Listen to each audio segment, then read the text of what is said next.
बेटा क्यों चेंज करना है क्लास का टाइम 2:30 वाला?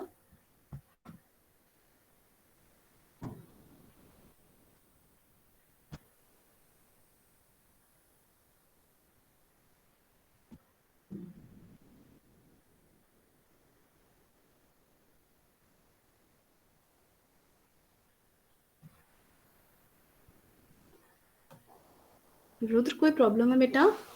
क्यों चेंज करना है वाला टाइम?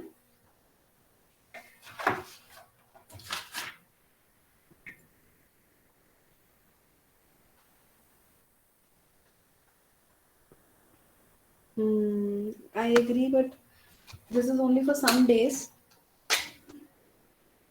थोड़े दिन एडजस्ट कर ले रुद्र। कोशिश करूंगी कि मैं सिलेबस जो है वो जल्दी से जल्दी खत्म कर दूं तो हमें जरूरत ही ना पड़े।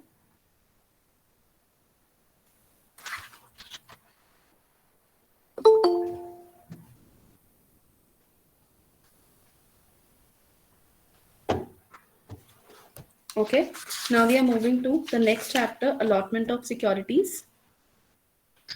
छोटा सा चैप्टर है। I think we'll be able to complete in this class only. It's a very small chapter. Rudra 3:30 नहीं हो सकती बेटा, स्टूडेंट्स की हिंदी की क्लास होती है। ठीक है, ओके। अलॉटमेंट ऑफ सिक्योरिटीज हम बात कर रहे थे निपुण कि हमारे को हमने जो सिक्योरिटीज के लिए अप्लाई किया है, अगर कंपनी हमें वो सिक्योरिटीज दे देती है, हमें वो शेयर्स दे देती है, तो how do we move about means कि वो हमें मिलेगी कैसे from company point of view, क्या क्या लीगल चीजें जो है वो कंपनी को देखनी पड़ेंगी, only then they can allot this securities to us. पहली चीज जनरल प्रोविजंस में कि देखो जी, आप वही शेयर्स इशू कर सकते हो जो कि प्रॉपर अथॉरिटी से इशू किए गए हो। मतलब अगर आर्टिकल्स ऑफ एसोसिएशन में उस क्लास के शेयर्स इशू करना अलाउड नहीं है, या उसकी प्रॉपर अथॉरिटी या उसकी परमिशन नहीं ली गई, तो फिर ये शेयर्स इशू कैसे कर दिए आपने, आप इसे इशू नहीं कर सकते। मतलब आपके पास बोर्ड रेजोल्यूशन होना चाहिए, आपके पास आर्टिकल्स ऑफ एसोसिएशन में उसकी परमिशन होनी चाहिए, और पूरा बोर्ड शेयर्स इशू करता है, ना कि कोई एक सिंगल डायरेक्टर। रिदम, क्या ये बात समझ आई? Yes ma'am. Anybody who has a doubt in this? Ma'am एक बार और बता दो।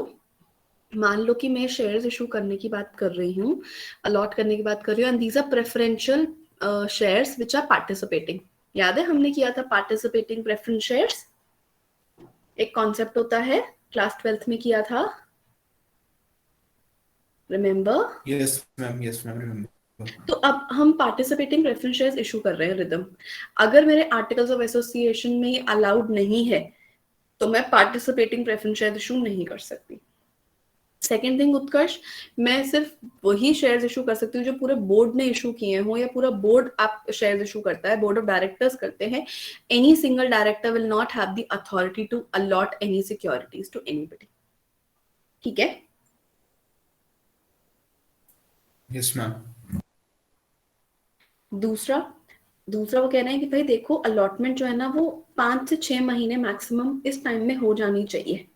It can be 30 days, it can be 1 month, it can be 2 months, but on an average 5 to 6 months में allotment हो जानी चाहिए। मतलब मेरी एप्लीकेशन मनी मिलने से लेकर मेरी allotment ऑफ शेयर्स होने तक, इसके बीच में 5 से 6 महीने से ज्यादा का गैप नहीं होना चाहिए। अगर ऐसा है, उससे ज्यादा टाइम है, तो शेयर होल्डर जो है वो शेयर्स लेने से मना कर सकता है कि मुझे शेयर्स नहीं चाहिए, आपने मुझे शेयर्स अलॉट करने में बहुत टाइम लगा दिया। ठीक है? Yes ma'am. तीसरी चीज वो कह रहे हैं कि अलॉटमेंट, आपको अलॉटमेंट हो रही है रिदम, या निपुण को अलॉटमेंट हुई, उसका निपुण तुम्हारे पास एक मेल आया होगा that you have been allotted the shares of Nykaa.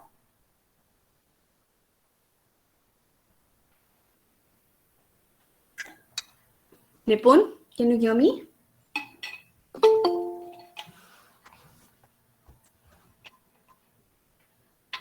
Join करा खाली निपुण, हो नहीं तुम? एनीवे, रिदम, जब हम कोई शेयर अप्लाई करते हैं ना, और हमें वो शेयर अलॉट हो जाते हैं, तो हमें उसके लिए एक मेल आती है। आई है कभी तुम्हें मेल? तुमने अप्लाई किया है कभी?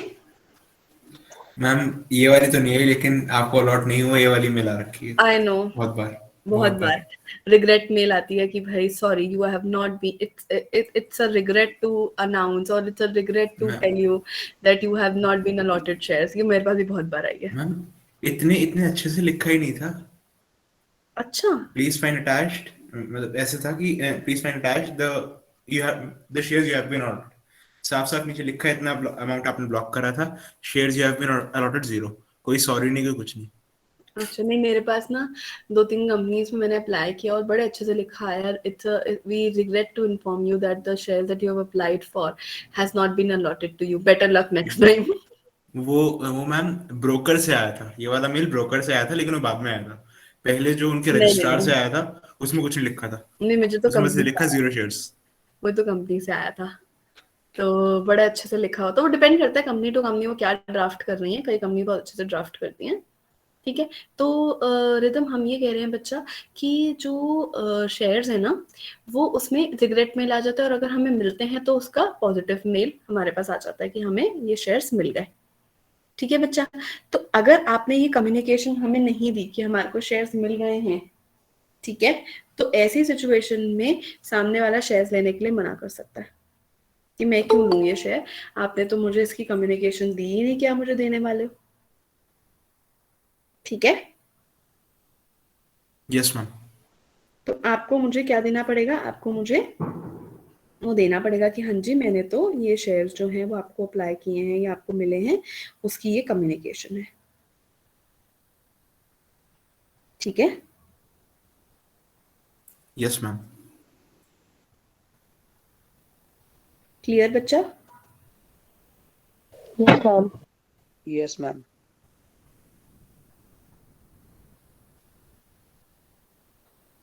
Then the allotment must be absolute and unconditional. आप अलॉटमेंट करते वक्त कोई कंडीशन नहीं लगा सकते। It has to be an absolute and unconditional thing.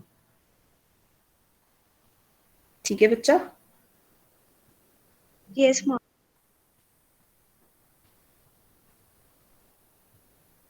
Then वो कह रहे हैं कि जब आप अलॉटमेंट करते हो तो उसके साथ साथ कुछ स्पेशल प्रोविजंस होते हैं जो आपको फॉलो करने पड़ते हैं। क्या? जब आप प्रोस्पेक्टस इशू करोगे तो वो प्रोस्पेक्टस रजिस्ट्रार के पास भी जाएगा। ठीक है। जब आप अमाउंट पेबल ऑन एप्लीकेशन जो है उसके साथ जो सिक्योरिटी है वो it is 5% of the nominal amount of security लोगे। मतलब जब आप एप्लीकेशन ले रहे हो तो एवरी सिक्योरिटी एवरी शेयर इसकी कम से कम फेस वैल्यू का 5% आप एप्लीकेशन मनी के साथ लोगे। Example, Himanshu if the face value is 10 rupees, तो इसका 5% क्या हुआ होगा मैम? 50 पैसा। Yes, ma'am. तो 50 पैसा एटलीस्ट आप एप्लीकेशन मनी में लोगे, which is the application money minimum. ठीक है। प्रीमियम हटाकर, we are not talking about the premium. Premium के साथ आप अगर ले रहे हो तो वेल एंड गुड, नहीं तो एटलीस्ट फेस वैल्यू का आप 0.50 पैसा लोगे। Do we have anybody called Utsuk Varshney? Yes ma'am. नहीं, भाई ये एक सेकंड मैम, पहली बार आ उत्सुक रहा है मेरे वार्ष्णेय। को। आई know ma'am, Utsuk Varshney, I don't remember. Ma'am है मैम शायद। Utsuk, can you hear me?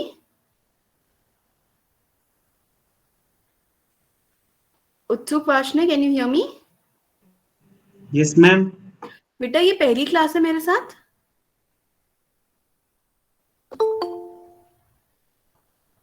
उत्सुक, this is the first class with me.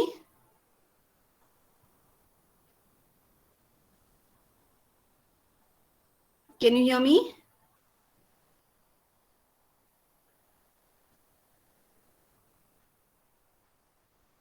उत्सुक, कैन यू हियर मी?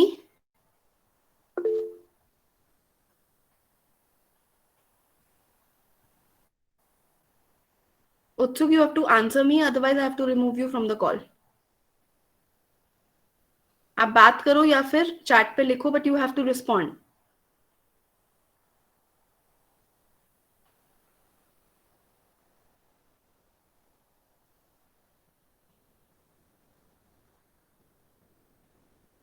ठीक है। बेटा, this is the first class with me, उत्सुक.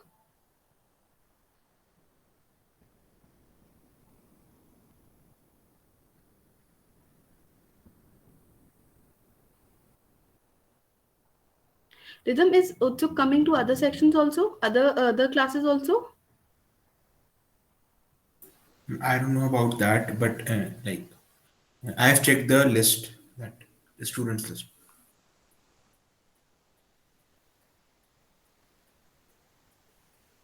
ओके, सो आपको कम से कम 50 पैसा तो लेना ही पड़ेगा बेटा. ठीक है. Yes, Okay, ma'am. ma'am.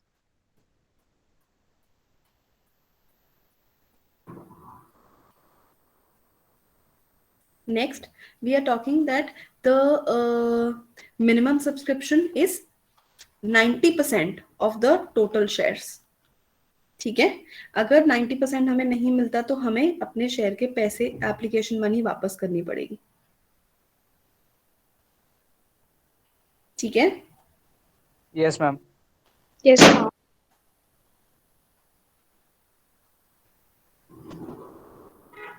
और जो शेयर और डिबेंचर्स जो हैं to be dealt in on a stock exchange, it is compulsory for a company which is intending to offer shares or debentures to the public for subscription, अगर वो prospectus के through लिख रही है, to make an application to one or more recognized stock exchanges or small and medium enterprises exchanges to obtain the permission for shares or debentures to be dealt with a stock exchange or each such stock exchange. ठीक है.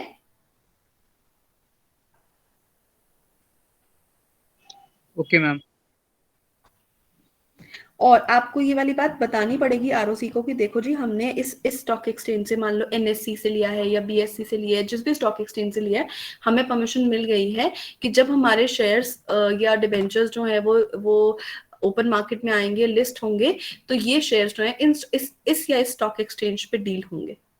तो मुझे ROC को permission दिखानी पड़ेगी. ठीक है. Okay, ma'am. Yes, ma'am.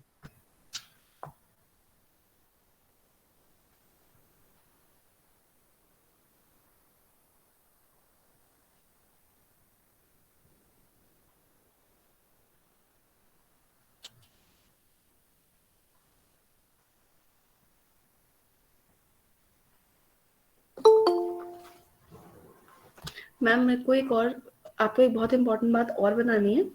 मान लो कि कंपनी छोटी है, उसके पास 10 करोड़ से कम का कैपिटल है पोस्ट इशू. मान लो कि मैं शेयर्स लेकर आ रही हूँ, आईपीओ लेकर आ रही हूँ, और मेरा आईपीओ के बाद भी मेरा जो कैपिटल है वो 10 करोड़ से कम है. तो ऐसी सिचुएशन में आपके शेयर्स नेशनल स्टॉक एक्सचेंज या बॉम्बे स्टॉक एक्सचेंज पे लिस्ट नहीं होंगे. ठीक है.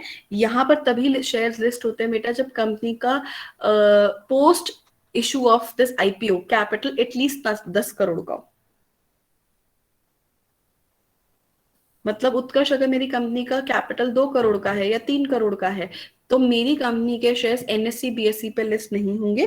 वो other than the national stock exchange या बॉम्बे स्टॉक एक्सचेंज, छोटे स्टॉक एक्सचेंज या जिसको हम SME, that is small and medium enterprises exchange, इस एक्सचेंज पे रजिस्टर कराते हैं, या फिर over the counter exchange of India, इस पे रजिस्टर कराते हैं, ना कि एनएससी बीएससी पे.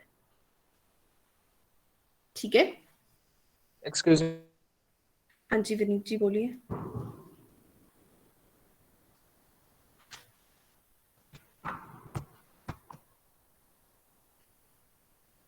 I can't hear you, Vineet.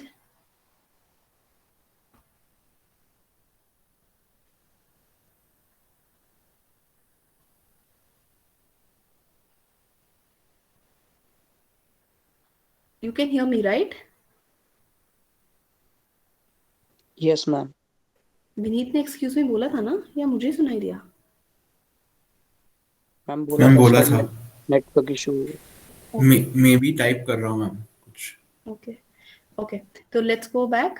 हम कह रहे हैं कि बेटा अगर कंपनी जो है वो छोटी कंपनी है और उसका पोस्ट इशू के बाद भी कैपिटल 10 करोड़ से कम है तो वो एनएससी बीएससी पे लिस्ट नहीं हो सकती। एनएससी बीएससी पे लिस्ट होने के लिए कम से कम कंपनी का इशू होने के बाद, मतलब मान लो मैं आईपीओ लेकर आ रही हूँ, उसके बाद total share capital at least 10 crore होना चाहिए, तभी मैं एनएससी बीएससी पे लिस्ट होती हूँ।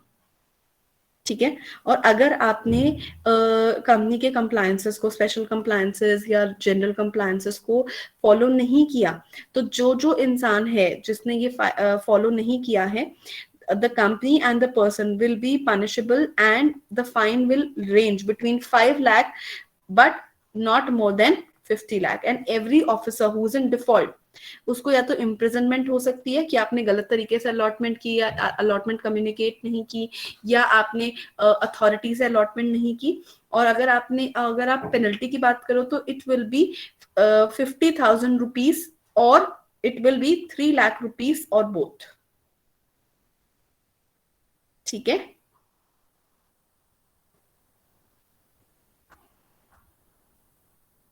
Ma'am Yes, repeat ma'am. कर दीजिए। बच्चा अगर आप फॉलो नहीं करते हो जो भी प्रोविजंस कंपनी लॉ दे रहा है कि देखो जी अलॉटमेंट प्रॉपर होनी चाहिए, अलॉटमेंट जो है वो अथॉरिटी से होनी चाहिए, आपको कॉपी ऑफ प्रोस्पेक्टस जो है वो रजिस्ट्रार के पास फाइल करनी है, ये सारी इंस्ट्रक्शंस हैं, ये रूल्स अगर आप फॉलो नहीं करते हो विद इन रीजनेबल टाइम, आपने 1 साल बाद 2 साल बाद अलॉटमेंट कर रहे हो तो टाइम बहुत ज्यादा ले रहे हो, अगर आप ये सारी चीजें करते हो बेटा तो the company might the ROC और एनीबडी कैन से कि भाई ये कंपलसरी नहीं है कंपनी के लिए कि आपको शेयर होल्डर डिनाई कर सकता है कि मुझे शेयर्स नहीं चाहिए क्योंकि आपने मुझे कम्युनिकेट नहीं किया, आप मुझे 1 साल बाद पैसे दे रहे हो, या प्रॉपर अथॉरिटी से नहीं हुआ, या आप मेरे पास कोई कंडीशन लगा रहे हो, या आपने आरओसी के पास प्रोस्पेक्टस फाइल नहीं किया था, व्हाटएवर। अगर आपने कोई भी कंडीशंस को या कोई भी प्रोविजंस को फॉलो नहीं किया तो पेनल्टी लगेगी कंपनी पे भी और डायरेक्टर्स और पर्सन प्रमोटर्स पे भी। ठीक है। Okay ma'am. And Yes, ma'am. Obviously company पे तो क्रिमिनल लायबिलिटी नहीं लग सकती, तो criminal liability will be on the directors and the promoters. ठीक है। अब नेक्स्ट चीज वो कह रहे हैं कि भाई हम रिटर्न ऑन अलॉटमेंट की बात करते हैं। रिटर्न ऑन अलॉटमेंट का मतलब है हमने शेयर्स को अलॉट कर दिया, मतलब निपुण को कर दिया, विनीत को कर दिया, हिमांशु को कर दिया, जिसने अप्लाई किया था, मान लेते हैं कि हम सबको शेयर्स दे रहे हैं।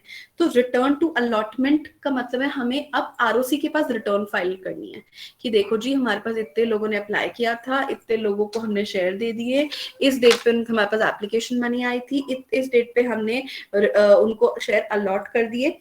ये सारी डिटेल जब मैं आरओसी को देती हूँ, this concept is called as return on investment.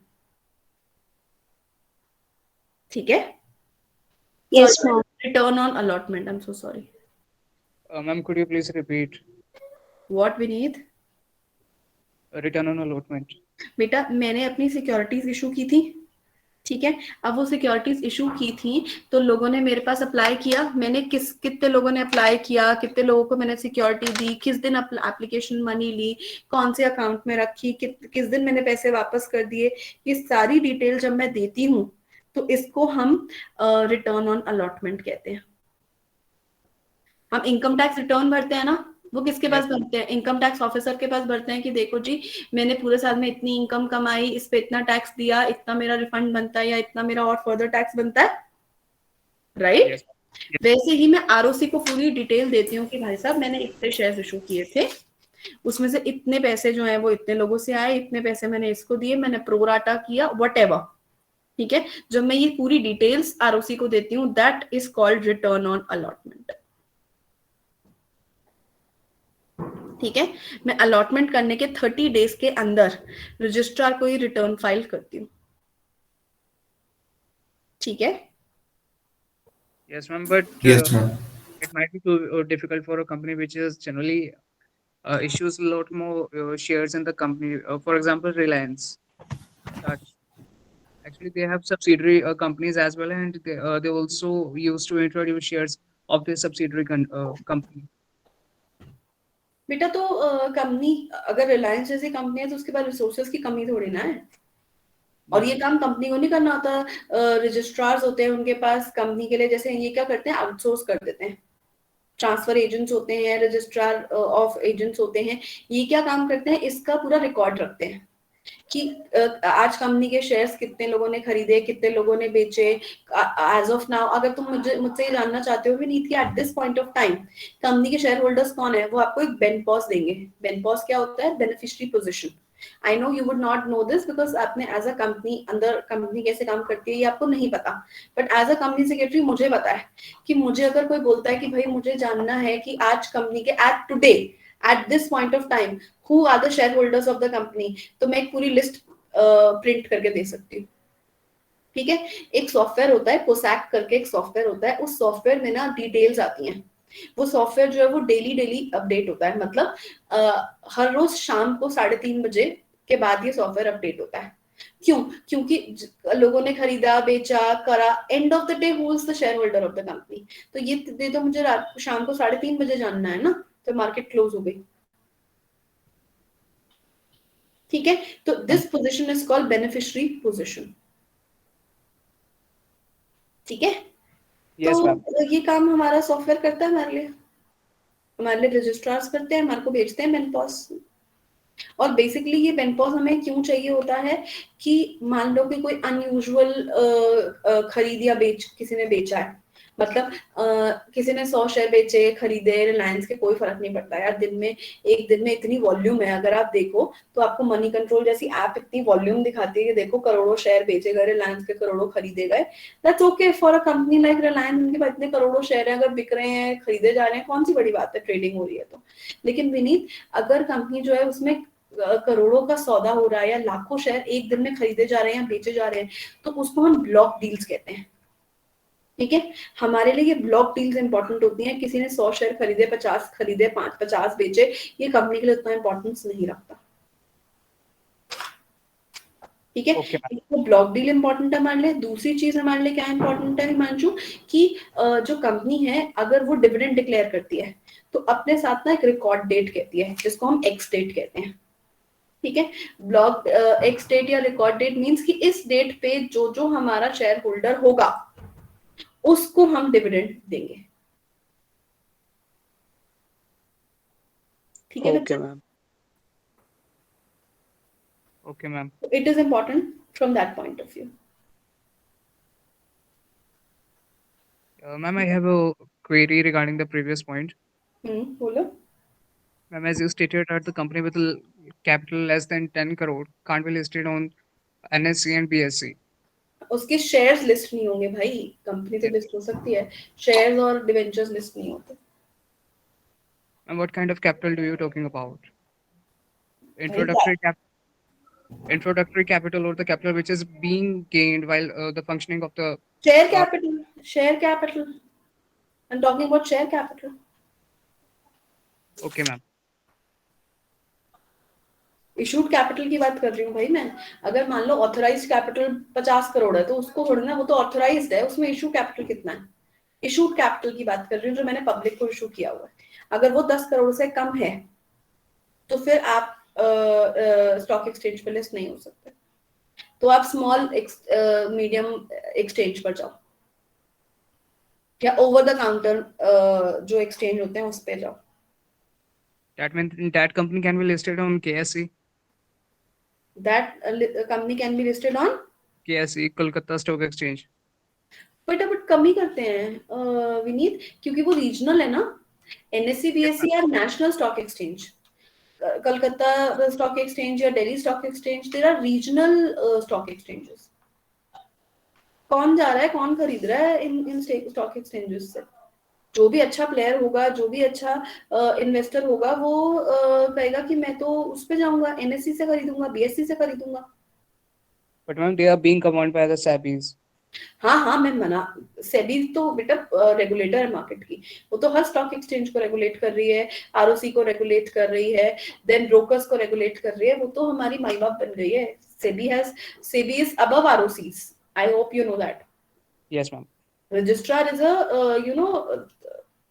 hierarchical or bureaucratic position, but SEBI is law. It's a regulator. ठीक है, लेकिन इन स्टॉक एक्सचेंज पे कलकत्ता स्टॉक एक्सचेंज तुमने आज तक शेयर खरीदा है? No, ma'am. तो फिर खरीदते तो तुम एनएससी बीएससी से हो। Yes, ma'am. Delhi stock exchange के बारे में पता है? हिमांशु, No. पता है दिल्ली स्टॉक एक्सचेंज नाम की कोई एक्सचेंज है? To be honest, no. Utkarsh, rhythm, पता है दिल्ली स्टॉक एक्सचेंज नाम की भी कोई एक्सचेंज है? मैम वर्षा एक मैंने बार वर्षा मैम से नाम सुना था बस, दैट्स इट, उससे पहले नहीं पता था। दिल्ली स्टॉक एक्सचेंज का नाम सुना है? वर्षा मैम ने बताया था एक बार, कुछ कोर्स वगैरह के लिए बता रही थी मैम। तो That भाई is it. वो दिल्ली स्टॉक एक्सचेंज नहीं बता रही थी, वो बॉम्बे स्टॉक एक्सचेंज या एनएससी बता रही थी। मैम कोर्स दिल्ली का। स्टॉक एक्सचेंज ये बता रही थी। बेटा दिल्ली स्टॉक एक्सचेंज कोई कोर्स ऑफर नहीं करता। Yes, नहीं मैम BSc कह करते रही हो। थी आई एम वेरी एग्जाम के। Very sure, very okay very ma'am, sure. Okay ma'am, It but is मैंने the नाम वैसे National ही सुना Stock था। Exchange. It is the National Stock Exchange or Bombay Stock Exchange. These two are national stock exchange of India. मतलब nationally recognized हैं। ये दोनों investor protection के लिए ना वो देते हैं, कोर्सेज ऑफर करते हैं और स्टूडेंट्स के लिए करते हैं। मुझे इसलिए भी अच्छे से पता है कि हर साल ना हमारे स्टूडेंट्स जो हैं उनको हम बीएससी या एनएससी लेकर जाते हैं फॉर सर्टेन कोर्सेज, और कुछ ना होता है एक सेमिनार के लिए लेकर जाते हैं। इसीलिए मेरे को पता है कि यही कोर्स ऑफर करते हैं, दिल्ली स्टॉक एक्सचेंज कोई ऑफर नहीं करता। मैम बीएससी में जाना पॉसिबल है? हाँ हाँ,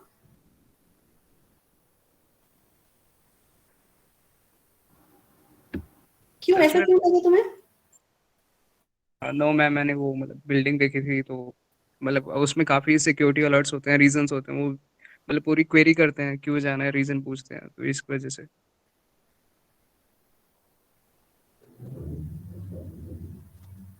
और एक और बात बता दूं मैं तुम्हें कि रिदम, मुझे नहीं पता कि तुमने कहाँ से सुना, मतलब तुम कह रहे हो वर्षा मैम ने बोला, मुझे लगता है या तो तुमने गलत सुना है या मैम से गलती हुई है बोलने में। दिल्ली स्टॉक एक्सचेंज जो है वो परमानेंटली क्लोज हो चुका है और 2017 में इसको बोला गया था कि आप मार्केट से एग्जिट कर जाओ। This is an inactive defunct stock exchange, पता है आपको? Okay ma'am. बट मैम कोई स्टॉक नहीं एक्सचेंज ऐसे तो डीएक्टिवेट नहीं हो सकता ना? भैया हुआ तो है।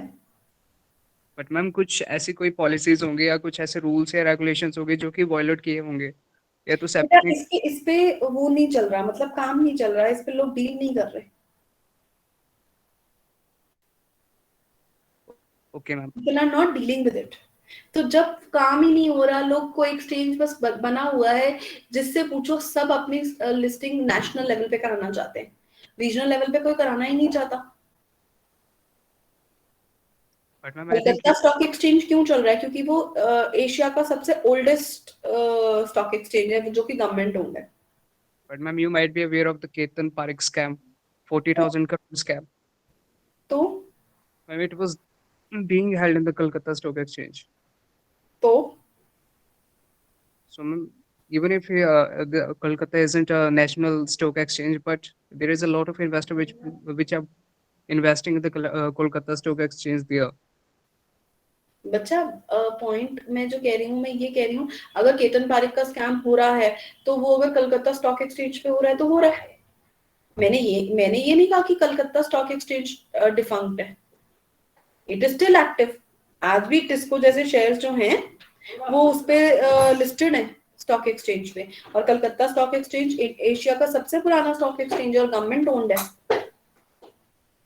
लेकिन दिल्ली स्टॉक एक्सचेंज जो है वो डिफंक हो गया, और it was asked to SEBI asked him to, भाई आप डिफंक हो चुके हो, प्लीज एग्जिट द मार्केट।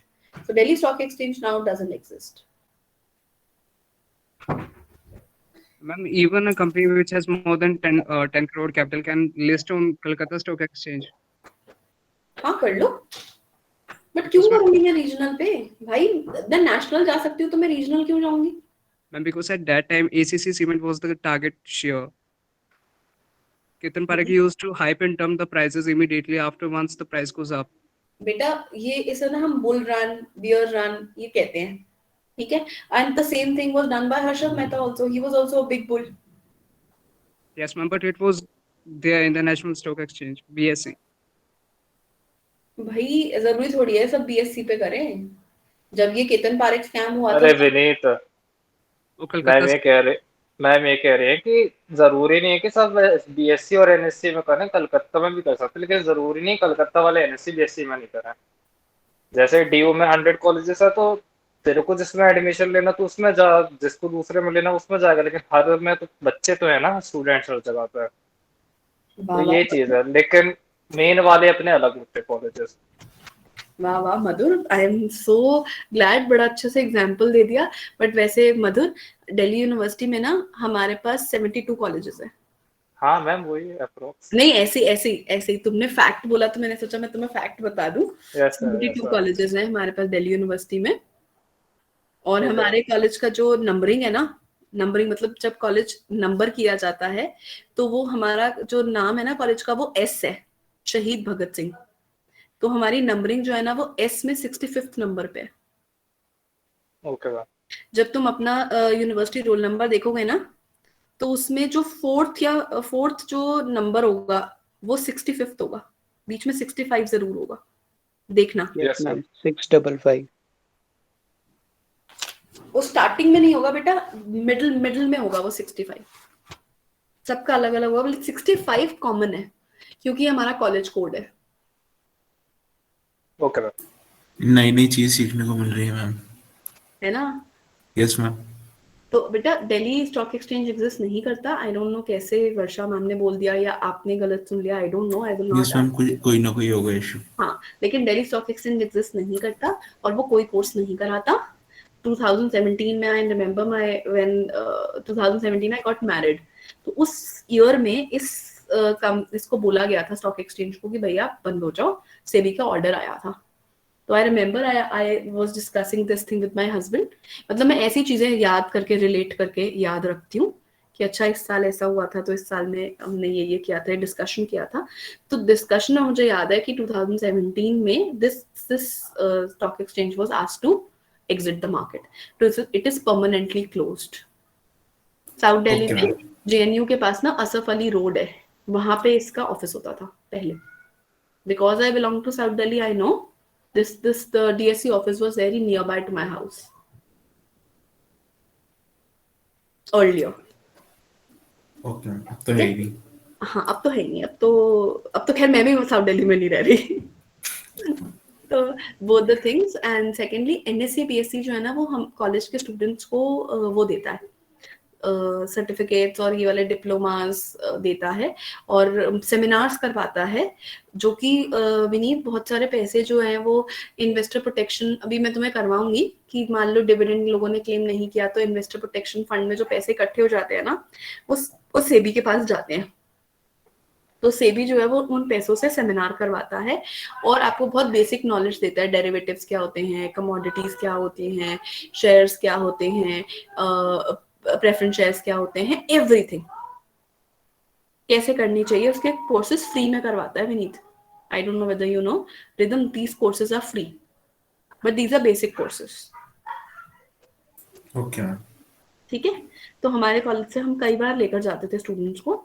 मुझे इसलिए पता है क्योंकि I am a company secretary, तो मैं अगर एनएससी बीएससी को अप्रोच करती थी तो बोला जाता था कि एटलीस्ट 30 स्टूडेंट्स लेकर आना, एटलीस्ट 40 स्टूडेंट्स लेकर आना, तो हम आपको एंटरटेन करेंगे। इनका ऑफिस यहाँ न्यू दिल्ली में ही है, तो ये हम जाते थे और हमें वो एंटरटेन करते थे और एक सेमिनार देते थे। And have you ever been to BSc? या number of time. And have you seen the machinery that was being light there? मतलब And there is a screen now which used to show the sales and purchase of the price or the share interest rate. हाँ हम देख सकते हैं, but वैसे बात कर रही हूँ, मैं वहां जाके मेरा काम ये नहीं है, मतलब because I am a company secretary and I know, तो हम वहाँ चले जाते हैं बट मशीन्स नहीं देखती मैं। Okay, अगर ma'am. तुम्हें वो देखनी है ना तो सही तरीका होगा किसी ब्रोकर के पास जाने का। Okay ma'am. और मैम जो पहले ट्रेडिशनल फॉर्म में ट्रेडिंग होती थी, जो मतलब सब ब्रोकर्स होते थे, वो बीएससी में जाके वो एक सट्टा लगाते थे, जितने भी वो बायर्स होते थे वो आते थे, वो दाम बताते थे कि इतना इतना इतना, और वो सब ब्रोकर रिकॉर्ड करते थे और वो सेल कर देते थे। वो अभी भी होता है या नहीं होता? नहीं अब नहीं होता बेटा, अब तो सब कुछ ऑनलाइन हो गया ना। ओके अब सब चेंज हो गया, अब वो ऑनलाइन ही है, सब कुछ जो भी बिडिंग है वो ऑनलाइन है, अब कुछ भी यहाँ पे नहीं होगा।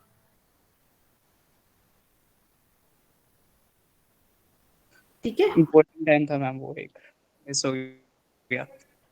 बट उसमें दिक्कत ये है कि आप नहीं जा सकते। प्रॉब्लम ये है कि अगर आप अंदर नहीं जा पाओगे, रिंग के अंदर सिर्फ वही लोग जा पाएंगे जो कि ब्रोकर हैं। मैम बट उसमें वो भी दिखाया था ना कि बायर्स होते हैं, सेलर्स होते हैं। हाँ बेटा, वो एक रिंग है, उसके अंदर नहीं जा सकते, उस रिंग के अंदर वही लोग जा सकते हैं जो कि आपके लिए ट्रेड कर रहे हैं, दलाल स्ट्रीट पे या जहाँ पे भी। Okay ma'am. ठीक है, yes Ma'am, they work for commission now. Obviously. और एक और बड़ी इंटरेस्टिंग चीज है कि ये किसने पूछा ये क्वेश्चन? मैंने। हाँ नमिता, ये जो भी पूछते हैं ना, करते हैं, मैं खरीद रही हूँ तो भी इनको कमीशन मिलेगी, मैं बेच रही हूँ तो भी इनको कमीशन मिलेगी। Okay, ma'am. तो इनको बहुत फायदा है बेटा।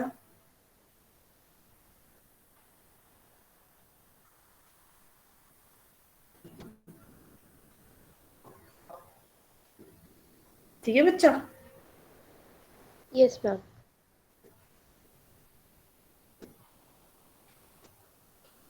और हम नॉर्मली एनएससी के पास लेकर जाते थे वो, उसके लिए क्या कहते हैं, जो हम सर्टिफिकेट कोर्स या इन सब के लिए जाते थे ना, दैट वाज इन एनएससी। जनपद में है इनका office, I guess. Anyway, that's all for today, and this completes this छोटा सा allotment का chapter. We'll be starting with share and share capital tomorrow. ठीक है, इन द मीन वाइल मैं आपको ना 4 पेज दे रही हूँ पढ़ने के लिए। भाई लोगों, ये टाइम जो मैं तुम्हें पढ़ने के लिए देती हूँ ना, ये पढ़ने के लिए है, really it is not for कि तुम हाँ टाइम पास करो कि क्लास खत्म हो गई।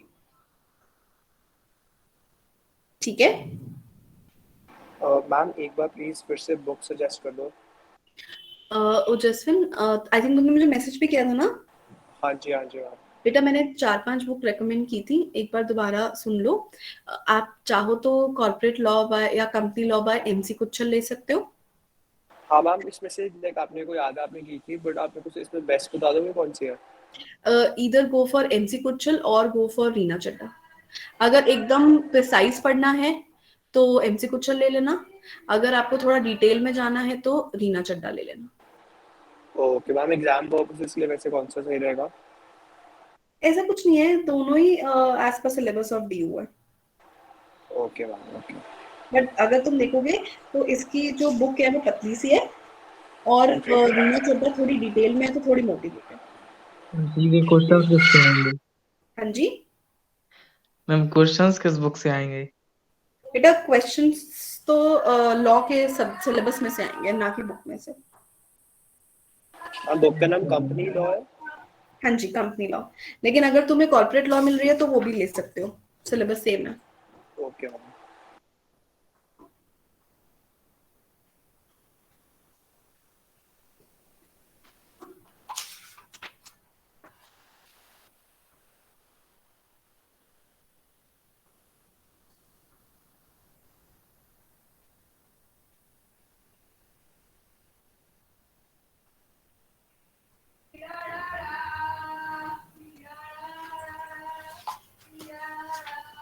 अभी एक सेक्शन को मिला होगा, आई थिंक मैं दूसरे सेक्शन को भेज रही हूँ। Please start reading.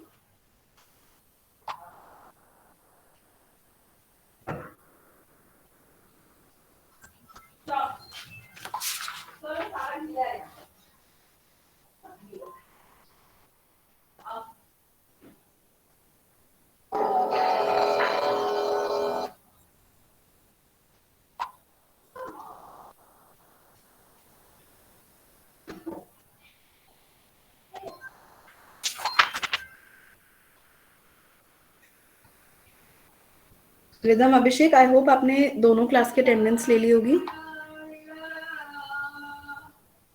Yes ma'am, mail भी कर दिया। अभिषेक,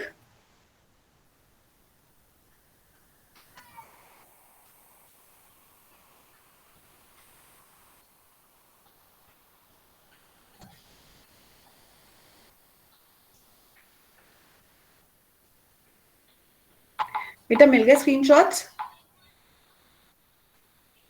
yes Yes, ma'am. ma'am. Yes, ma'am. Yes, ma'am. Please go through.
Excuse me, ma'am. हाँ जी बच्चा. Ma'am, there is a point in the book GDR, Global Depository Receipt. Can you please explain? Oh yes. Can we do that tomorrow, Vineet? I think you have your class at 5:30. Yes, ma'am. For मुझे sure. कल याद दिला देना. ये Okay, ma'am. Point एक छोटा सा point है वो मिस हो गया. Okay, ma'am. We'll do that tomorrow.